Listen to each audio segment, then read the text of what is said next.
सो hi guys. तो आज हम क्वेश्चन नंबर 2 सॉल्व करेंगे बेसिक से। क्वेश्चन नंबर 2 में क्या कहता है, the radii of end of a frustum. Guys we know, या क्वेश्चन पूछ रहा है कि फ्रस्टम के बारे में पूछ रहा है। 40 सेंटीमीटर एंड 60 सेंटीमीटर। क्वेश्चन में दिया गया है कि फ्रस्टम का bigger radius and smaller radius and its height is 6 centimeter. Find its curved surface area and total surface area and volume. So guys, we know frustum look like this.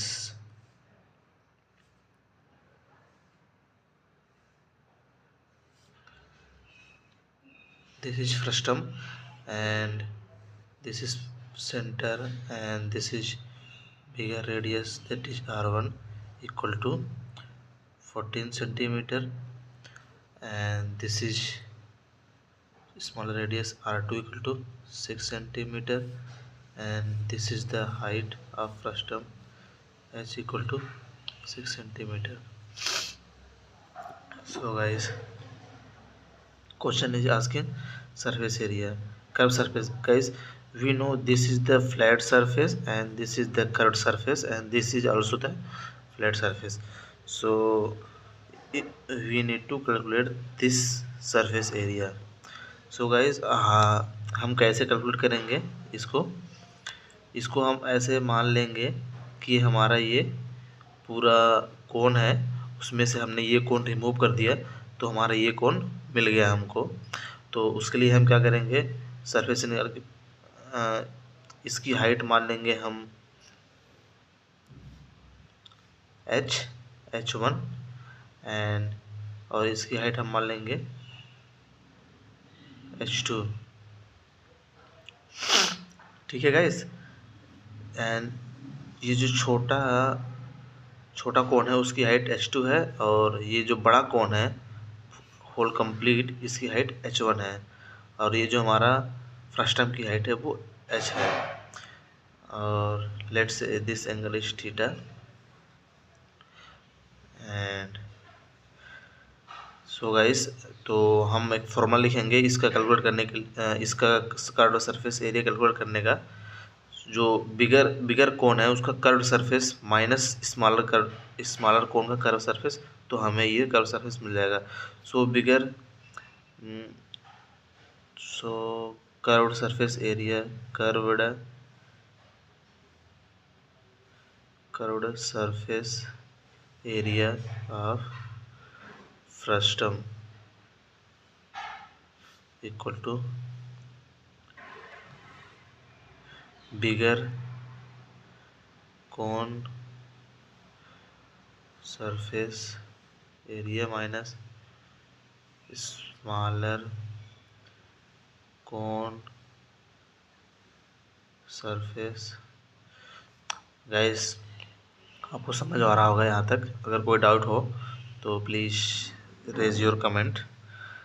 तो guys what is the surface area, we know guys surface area of cone is pi r L.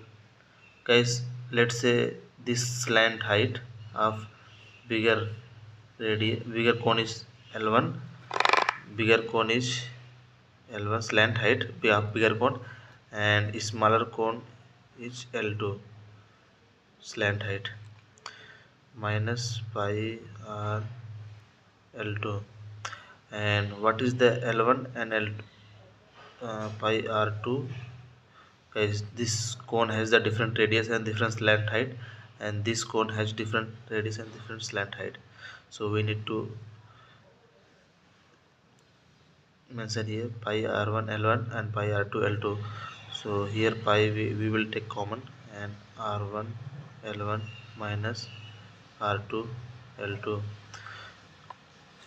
So guys, here L1, what is L1? L1 is r1 square plus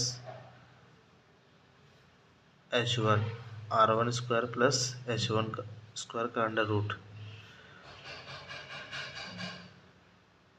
r1 L1 is r1 square plus h1 का square का under root by Pythagoras theorem minus R2 is R2 square plus H2 square, and we need to find the relation between H1 and H2.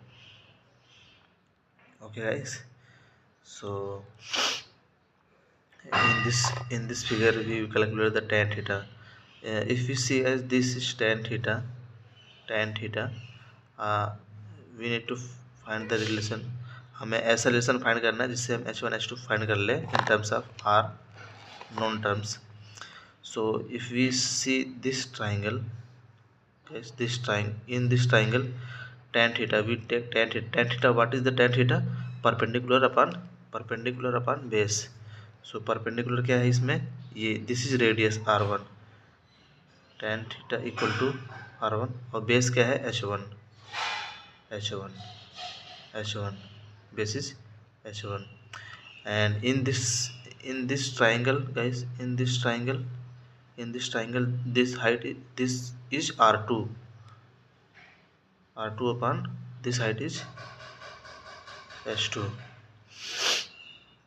So if we calculate here H1 from here, H1 we will take H1 here and H2 here. H1 equal to R1 H2 upon R2. Is it making sense, guys? And H1, we know this figure, H1 equal to H plus H2. H1 equal to S plus H2. So from here R1 H2 upon R2, H equal to R1 H2 minus upon R2 minus H2, and H to H2 common, R1 minus R2 upon R2 minus 1. This is H.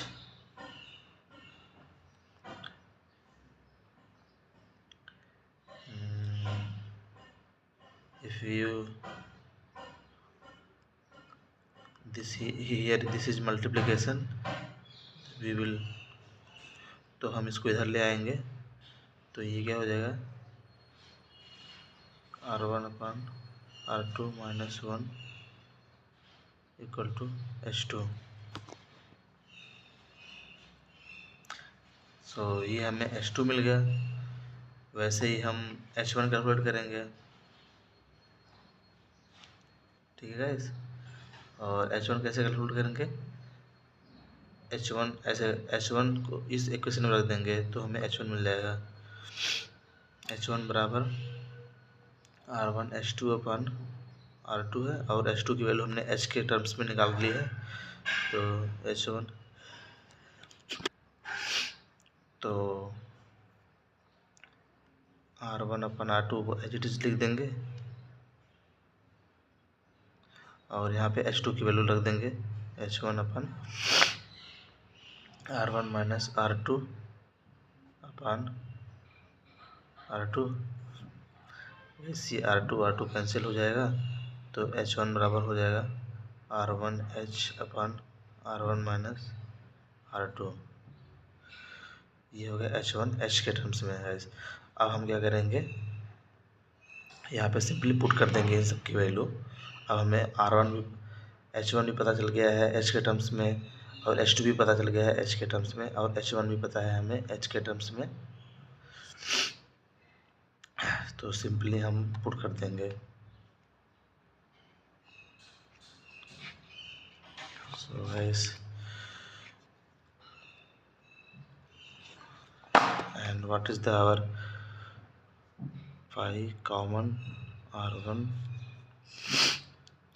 square plus H1 square minus R2 comma R2 square plus H2 square. If we put the value of H1 in terms of H plus, so R1 H upon R1 minus R2 का square, this guys R2 और R2 का square plus H2 क्या था guys, R2H अपान R1 minus R2 का और square. इतना समझ में आ रहा है गाइस यहाँ तक। तो हम क्या करेंगे, अभी इसको सॉल्व करेंगे। R1 फिर R1 square plus R1 square H1 square upon R1 minus R2 का square minus R2। Gas calculation ध्यान से करना, हमेशा भी कभी भी करना आप लोग। R2 square H square